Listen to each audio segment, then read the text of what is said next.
I'm Pooja. I'm a women's executive and leadership coach. And today I'd like to talk about the coaching principles that underline or form the foundation of all of the work that I do with clients. So number one, dream big, but start small.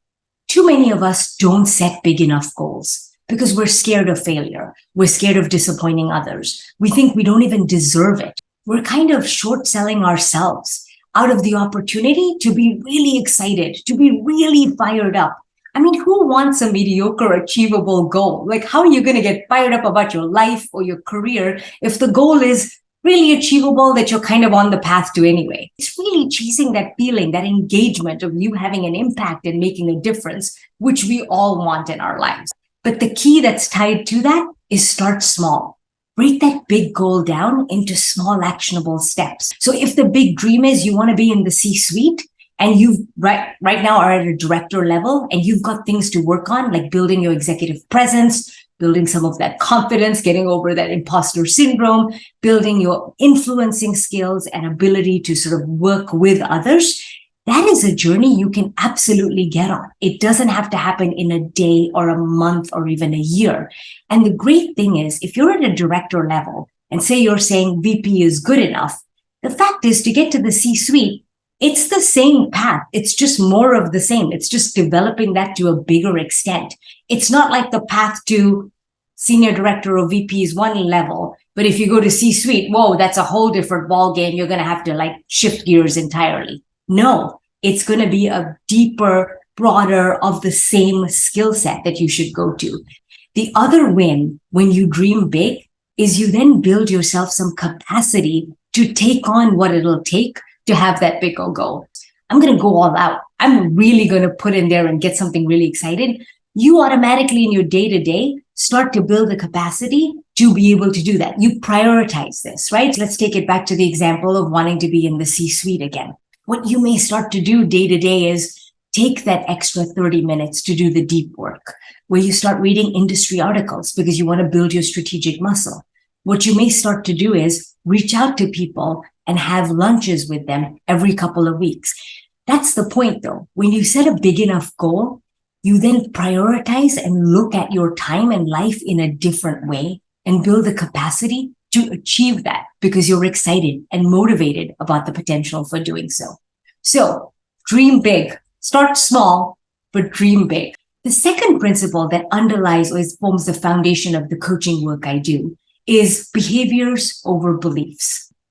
Action first is what is much more likely to shift your internal narrative and belief versus you hoping that you'll shift your belief and then be able to take the appropriate action. You may believe, for instance, that you just don't have the executive presence. And so when you're in a big group, you tend to sort of stand at the back, stay quiet, not say a lot because you don't feel like you're comfortable owning the room or the fact that you don't believe you can.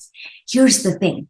We're not going to magically shift that, right? Like as a coach, I am going to be much more successful telling you, okay, that's what you believe, but let's try some experiments here. Maybe the next time you go into a meeting, grab a seat at the table. So go a little early. Maybe the next time you go to a meeting, lead in instead of having your phone or computer on the side. Now, all of these are tiny little experiments. They may scare you for sure if you're used to being quiet, but it's not me saying, you know what, you've got presence. Go up there and show it. I'm just saying, hey, let's try a few things. Let's see how you feel. You are much more likely to act your way into a new way of thinking than think your way into a new way of acting. Don't wait to have the confidence to do the things first. Do the things first in small steps so you build the confidence over time. Don't think, act. The third principle that underlies the foundation of the coaching work I do is the principle of Kaizen, which is the Japanese term for continuous improvement. Here's the thing. Leadership is a journey, not a destination.